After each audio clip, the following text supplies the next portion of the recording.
जी फटाफट कुछ खबरें जो आई हैं उन पर आपसे व्यू लेंगे। इंडियन बैंक को लेकर आपसे जरा राय जानना चाहेंगे क्योंकि हमने हाल फिलहाल देखा है कि सरकारी बैंकों का प्रदर्शन अच्छा रहा है और उसमें कह सकते हैं कि एक स्टैंड आउट पिक रहा है इंडियन बैंक का। जो बिजनेस अपडेट्स भी आए हैं वो भी काफ़ी अच्छे आए हैं Q2 को, क्योंकि डिपॉजिट 12% बढ़ी है। ग्रॉस एडवांसेस की बात करें, अगर हम नए लोन की बात करें तो उसमें 12% के आसपास का उछाल है, करीब 6.25 लाख करोड़ रुपए के आसपास के लोन बांटे हैं। ईयर ऑन ईयर की ये ग्रोथ की ये फिगर है दोनों के। जरा बताइए कैसा लग रहा है आपको बैंक ये, और अच्छे से रिवॉर्ड किया है, बहुत चला है ये शानदार तरीके से, क्या और चलेगा? और पीएसयू बास्केट में इसके अलावा और कौन से शेयर आपको अच्छे लग रहे हैं?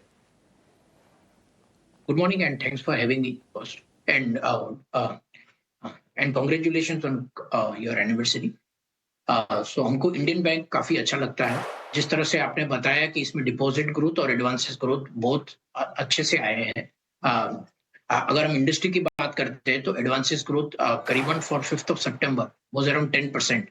While for Indian Bank, the advances have grown by almost 13%, which they have outperformed the industry. और हमारा इसमें एक साल का टारगेट है अराउंड 800 रुपए का। तो हमको इंडियन बैंक यहाँ से पॉजिटिव लगता है। और अगर हम पीएसयू बैंक्स की बात करते हैं तो उसमें से एसबीआई और Punjab national bank in the large cap space हमारा टॉप पिक्स है।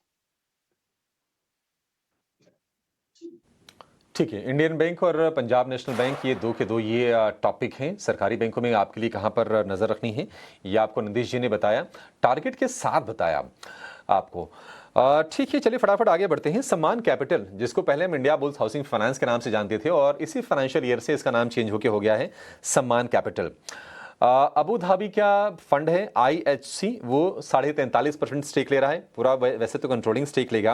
8,850 करोड़ रुपए में पूरा होगा सौदा ये। उसके बाद ओपन ऑफर भी निश्चित तौर पर आएगा ही। 52 वीक हाइस पर तो है वैशाली जी ये सम्मान कैपिटल का शेयर। हालांकि FNO के बैन में है आज भी ये शेयर, लेकिन अच्छे से चला है। 5.70 की बात करें तो 25% की सीधे सीधे तेजी सम्मान कैपिटल में हो गई है। बढ़िया रफ्तार रही है। आप क्या टारगेट्स देख रही हैं, क्योंकि ये निश्चित तौर पर आपके भी स्क्रीन पर ये शेयर पॉप आउट जरूर हुआ होगा अपने रिटर्न्स के चलते।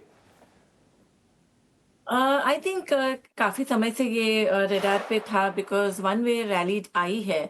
तो 135 से हम देखें तो ये स्टॉक वन वे चला है। टेक्निकल टारगेट रेजिस्टेंस जरूर आता है 173 174। सो मेरी सलाह रहेगी यहाँ पे थोड़ा प्रॉफिट बुकिंग आ सकता है। और थोड़े अगर लंबे समय का नजरिया देखेंगे तो एक डिप में खरीदारी का मौका बन सकता है बिकॉज वीकली चार्ट में भी एक ब्रेकआउट आने की संभावना है। सो आई थिंक नाउ 145 150 का एक सपोर्ट रहना चाहिए। फिलहाल मैं कहूंगी प्रॉफिट बुक करिए थोड़ा। बढ़िया है, प्रॉफिट चेकिंग कीजिए। और ये बाजार की पुरानी कहावत है, बाय ऑन र्यूमर्स। अफवाह जब हो तो आप शेयर खरीदिए किसी खबर को लेकर, और जब न्यूज आ जाए तो बेचिए। Sell on news, buy on rumour, sell on news. हो सकता है कि वही चीज हम सम्मान कैपिटल में होते हुए देखें, क्योंकि शेयर चला बहुत है और बाजार को कहीं ना कहीं अंदाजा हो जाता है कि कुछ बड़ी खबर आने वाली है और उसके चलते ये तेजी हो रही थी।